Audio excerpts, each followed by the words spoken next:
കേന്ദ്ര സർക്കാർ ജീവനക്കാരുടെയും പെൻഷൻകാരുടെയും ശമ്പള പരിഷ്കരണവുമായി ബന്ധപ്പെട്ട 8ാം ശമ്പള കമ്മീഷൻ ചർച്ചകൾ കൂടുതൽ വിശദമായ തലത്തിലേക്ക് കടന്നിരിക്കുകയാണ്. ശമ്പളത്തിലും പെൻഷനിലും വലിയ വർധനവിന് കാരണമായേക്കാവുന്ന ഫിറ്റ്മെന്റ് ഫാക്ടർ നിശ്ചയിക്കുന്നതിനുള്ള കൃത്യമായ ആലോചനകളാണ് ഇപ്പോൾ നടന്നുകൊണ്ടിരിക്കുന്നത്. അതുകൊണ്ട് തന്നെ ജീവനക്കാർക്ക് ആകാംക്ഷയും കൂടുതലാണ്. കേന്ദ്ര സർക്കാർ ജീവനക്കാരുടെയും പെൻഷൻകാരുടെയും ശമ്പള പരിഷ്കരണവുമായി ബന്ധപ്പെട്ട് 8ാം ശമ്പള കമ്മീഷൻ ചർച്ചകൾ ഇപ്പോൾ കൂടുതൽ വിശദമായ തലത്തിലേക്ക് കടക്കുകയാണ്. ശമ്പളത്തിനും പെൻഷനും വലിയ വർധനവിന് കാരണമായേക്കാവുന്ന ഫിറ്റ്മെന്റ് ഫാക്ടറാണ് ഇപ്പോൾ താരം. ഇത് നിശ്ചയിക്കുന്നതിനുള്ള കൃത്യമായ ആലോചനകളാണ് ഇപ്പോൾ പുരോഗമിച്ചുകൊണ്ടിരിക്കുന്നത്.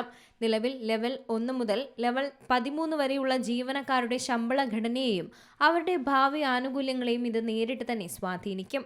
ഫിറ്റ്മെന്റ് ഫാക്ടർ നേരിട്ട് വീട്ടുവാടക അലവൻസ് അഥവാ HRA ബാധിക്കുന്ന ഒന്നല്ലെങ്കിലും ഇത് വർദ്ധിപ്പിക്കുന്നതിലൂടെ അടിസ്ഥാന ശമ്പളം ഗണ്യമായി തന്നെ ഉയരും.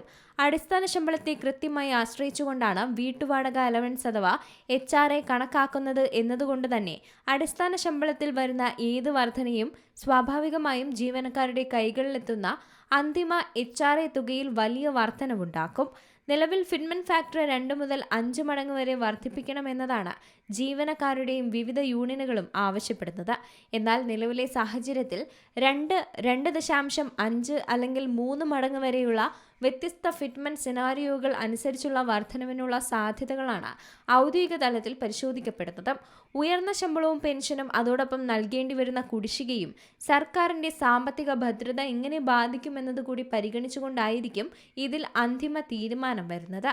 ഇത് ഏകദേശം 55 ലക്ഷത്തോളം വരുന്ന കേന്ദ്ര സർക്കാർ ജീവനക്കാർക്കും അതേസമയം 69 ലക്ഷത്തിനടുത്ത് വരുന്ന പെൻഷൻകാർക്കും നേരിട്ട് പ്രയോജനം ചെയ്യുന്ന കാര്യം തന്നെയാണ്. വിവിധ ഫിറ്റ്മെന്റ് തലങ്ങൾ അനുസരിച്ച് അടിസ്ഥാന ശമ്പളത്തിലും അതോടൊപ്പം മറ്റ് അലവൻസുകളിലും ഉണ്ടാകാൻ പോകുന്ന കൃത്യമായ മാറ്റങ്ങളെക്കുറിച്ചുള്ള വിശദമായ വിലയിരുത്തലുകൾ സജീവമായി തന്നെ തുടരുകയാണ് ഇപ്പോഴും. News desk C Malayalam news. ഏറ്റവും പുതിയ വാർത്തകളും വിശേഷങ്ങളും വിരൽത്തുമ്പിലറിയാൻ സി മലയാളം ന്യൂസ് എല്ലാ ഡിജിറ്റൽ പ്ലാറ്റ്ഫോമുകളിലും ലഭ്യം.